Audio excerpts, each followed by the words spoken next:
Yacine en coulisses Mamadou Gueye Kassé était très content ci li nga xamante ne moo di ndekki li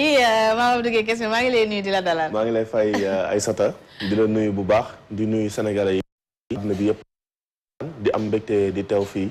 saa su ne quoi. Très bien alors bu ngeen ko gisee tous les jeudis xam ngeen ko c'est pour sa rubrique vue d'ici tey Mamadou Gueye Kassé nag dañu yóbbu fële ca Cap-Vert ngir waxtaanee li nga xam ne moo di élection présidentielle. Absolument Aïssata donc xam nga ni 17 octobre bi mooy dimanche bi ñu génn si lañ doon amal foofu ca Cap-Vert li nga xamante ni moom mooy jogante falum njiitum réew mi.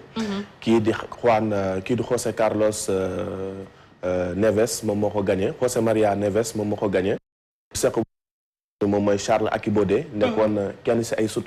soutien am maanaam ñu ko doon jàppale ak ki nga xamante ni tamit moom mooy Amzat Boukari Yabara nekk historien nekk fële ca France nekk également ab ki nga xam ne xelam dafa màcc ci wàllum Afrique mën nañu seetaan élément bi après ñu ñëw ñu débriefer.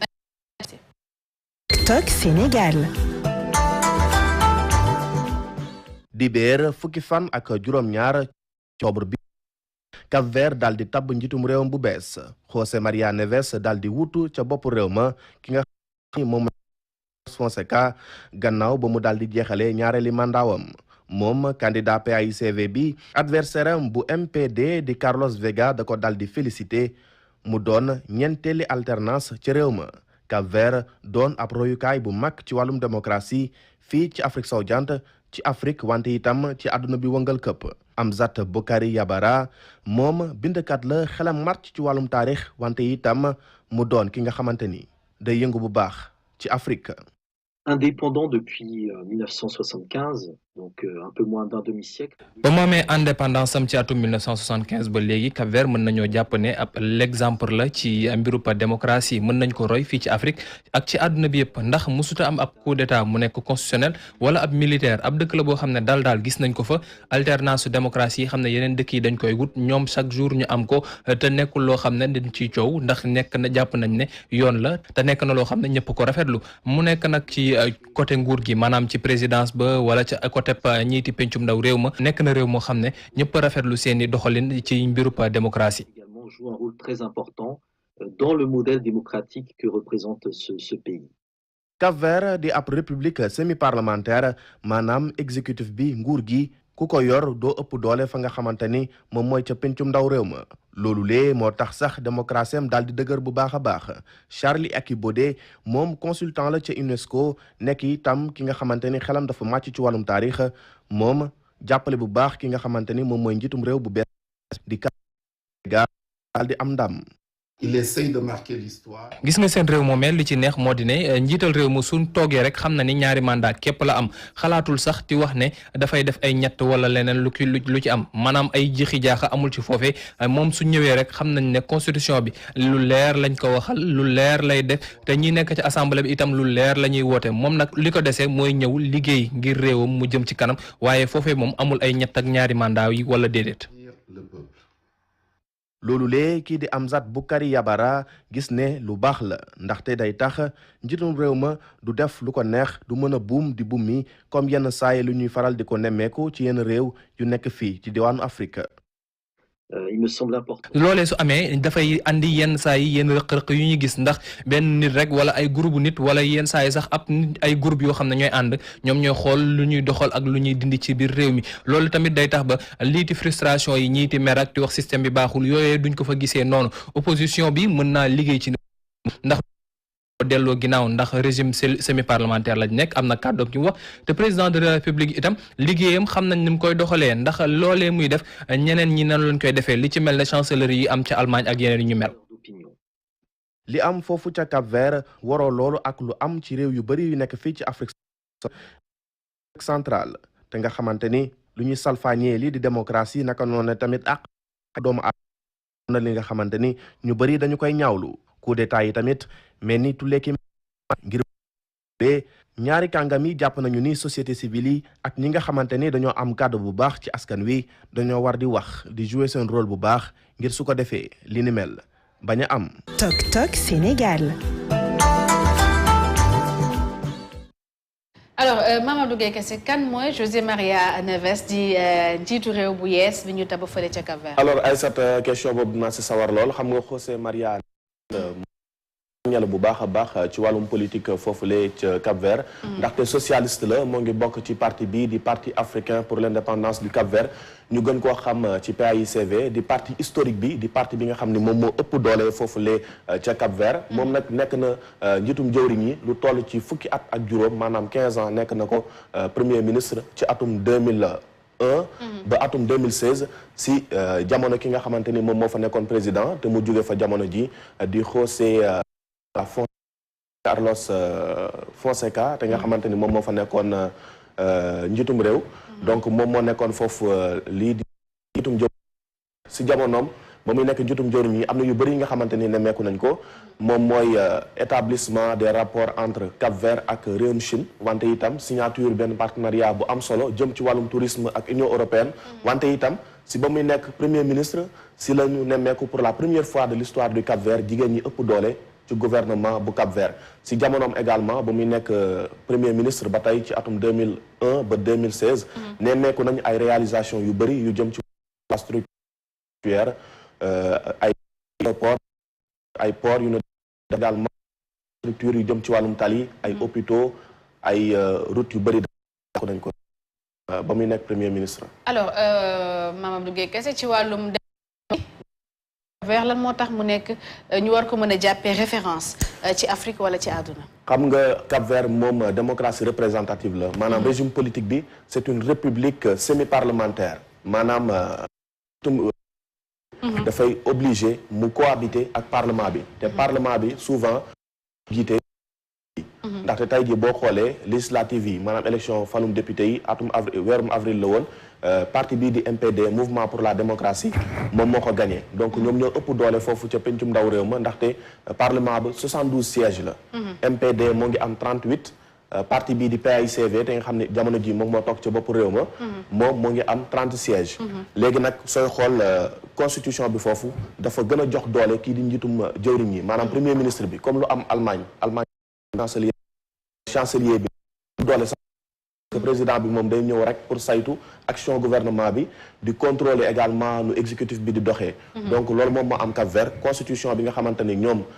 doxal nañ ko ci atum 1991 te nga xam ne depuis boobu transition démocratique bu normal mooy am maanaam da ngay toog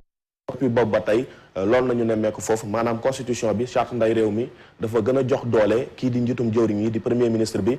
parlement bi itam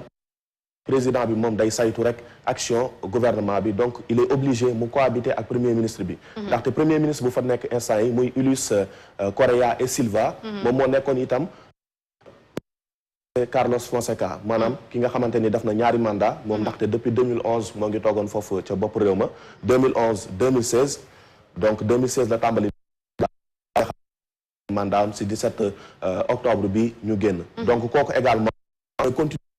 ministre kii di José Maria Neves te nga xam ne mooy njiitum réew bu bees bi parce que tout simplement parlement ba parti moo fa teg tànk moom mooy MPD te nag premier ministre bi parlement bi moo koy tabb maanaam njiitum assemblée nationale bi moom moo koy tànn wante sur approbation du président de la république maanaam président de la république bi daf siy ànd loolu moom moo tax nag Cap-Vert wutee ak ay démocratie yu bëri yu nekk fii ci Afrique ndaxte foofu président bi du mën a def lu ko neex c'est-à-dire que il est premier ministre bi sax moo ko ëpp doole booy seet comme ni mu la ko expliqué sànq ci kii alors que fii boo xoolee nous avons l'hyperprésidentialisme c'est-à-dire que fii suñu réew yi c'est le président de la république qui nomme aux emplois civils et militaires moom mooy def di dindi su ko neexee tey mu tas pencum ndaw réew ma organiser waat ay élection donc loolu ñoom moom la ñu éviter moo tax tey Cap-Vert boo defee ñaari mandat rek ñaari mandat nga mën a am ñaari mandat yi day fekk askan bi wóolu la tabaat la comme la rek soo xalaatoo sax nekk fi di wax ay waxum troisième mandat comme lu ñu koy nemmeekoo ci Afrique sowu-jant da ngay jël sa ay dëbës nga dem ngay waxee